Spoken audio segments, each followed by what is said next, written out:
Do you know that right now, a kind of suicide is happening inside you? No, not of the body. This is the death of your dreams, your courage, and that victory, which was once your destiny. The world told you that you are weak, and the most dangerous part is not that the world said it, it's that you believed it. But today I will show you 3 faces whose history sheets were stamped by the world as failure, crazy, and disabled. And today the world bows at their feet. One, whose love was taken away, and he cried on the streets, broke down, but then he turned his pain into his power. And another, whose body turned to stone, but whose mind conquered the universe. Were these people extraordinary? No, they were just like you. The only difference was they refused to give up. Now the decision is yours. If you have the courage to bring yourself back to life, then the next few minutes can change your destiny. And if you still want to hide behind excuses, then leave this video right now, because hearing the truth is not for the weak. Nick Vujicic, the man who has no arms and no legs, but whose courage knows no limits. Nick was born on December 4, 1982, in Melbourne, Australia. When he was born, the hospital staff and his parents were in shock. Nick was born with a very rare condition called phocomelia. He had no arms and no legs. There was only a small foot-like appendage on his left hip, which he lovingly calls his chicken drumstick. His mother was so traumatized at first that she refused to hold him for several weeks. Nick's childhood was nothing less than a nightmare. When he went to school, children made fun of him, called him a freak,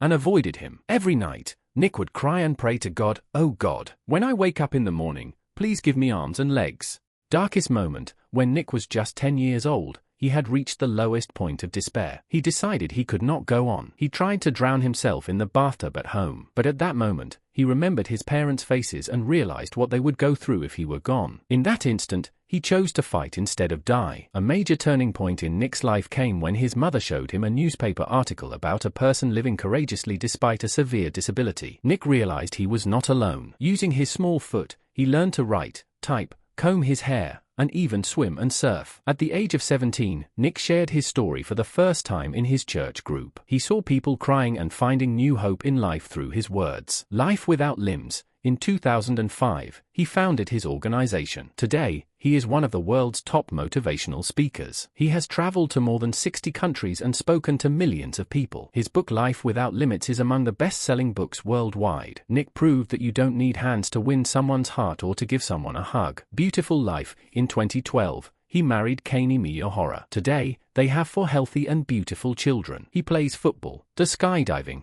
and sitting in a wheelchair, he teaches the world how to truly live. Friends, close your eyes for a moment and imagine a morning where you can't get out of bed on your own, can't brush your teeth, can't hug anyone. Nick Vujicic has lived his entire life this way. When Nick was 10 years old, he wanted to drown himself. But today, that same person is lifting millions of people who are falling. He says, "I don't need hands to hold my wife's heart, I need my soul." If today you are crying over a small job, a breakup, or a failure, then just look at Nick's smile. He has nothing, yet he has everything. Because he didn't conquer his circumstances, he conquered his mindset. Nick taught us that if no miracle is happening for you, then become a miracle for someone else. Stephen Hawking was born on January 8, 1942, in Oxford, England. Interestingly, it was exactly the 300th anniversary of Galileo's death. As a child, he was not an exceptionally brilliant student, but he had a deep curiosity to understand things. He earned a degree in physics from Oxford University and then moved to Cambridge University to research the origin of the universe. At Cambridge, his life changed completely. When he was just 21 years old, he began to have difficulty walking and speaking. Doctors ran tests and gave a devastating diagnosis. He had ALS, amyotrophic lateral sclerosis, a disease that gradually paralyzes all the muscles in the body. The doctors clearly told him, "Stephen, you only have 2 years. You won't live to be 25. Hearing this, Stephen fell into deep depression. He felt that his career, his dreams, everything was over. But during this time, Jane Wilde came into his life. Despite his illness, she married him and gave him a new reason to live. Her love pulled him back toward research. As time passed, the doctor's prediction proved wrong, but the disease continued its course. Wheelchair. By the late 1960s, he lost the ability to walk and became dependent on a wheelchair. Loss of voice. 1985. After a severe case of pneumonia, doctors had to perform surgery on his throat to save his life, which caused him to permanently lose his voice. A special computer system was developed for him, which he controlled first with a finger and later with a single cheek muscle. Through this system, he typed and communicated using a speech synthesizer. With a body that had turned to stone, Stephen Hawking achieved what even healthy scientists could not. Black holes. He researched the most mysterious objects in the universe,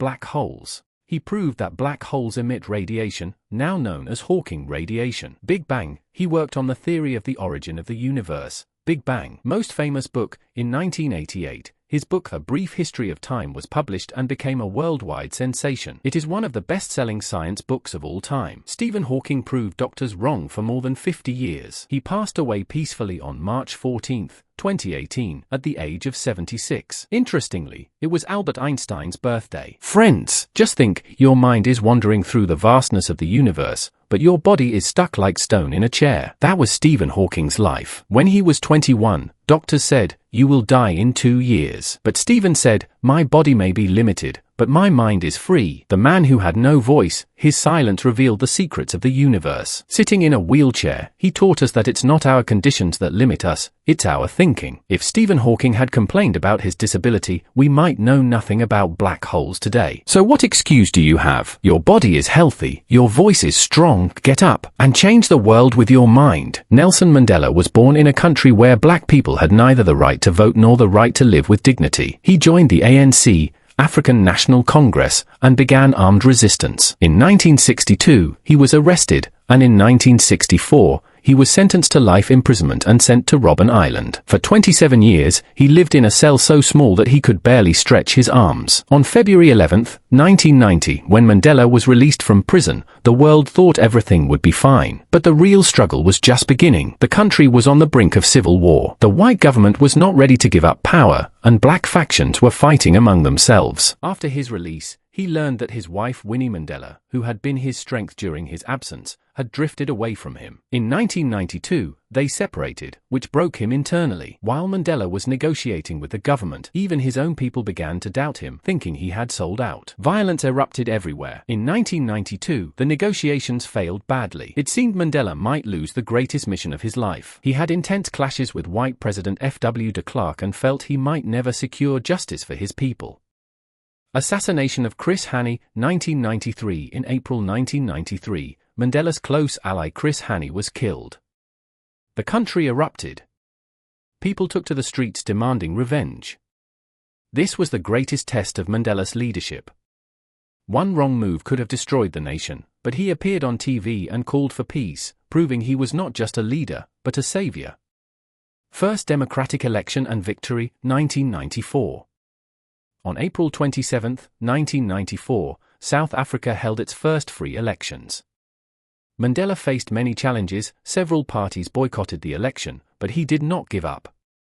Success. When the results came, Mandela's party, the ANC, won by a large majority.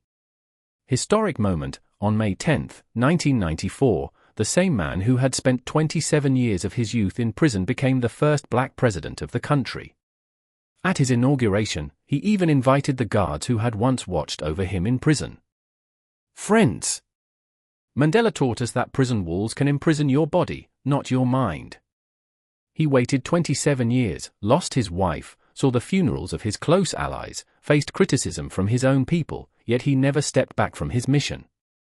If you think you are finished after 1 or 2 failures, remember the 10,000 nights Mandela spent in prison for just one dream.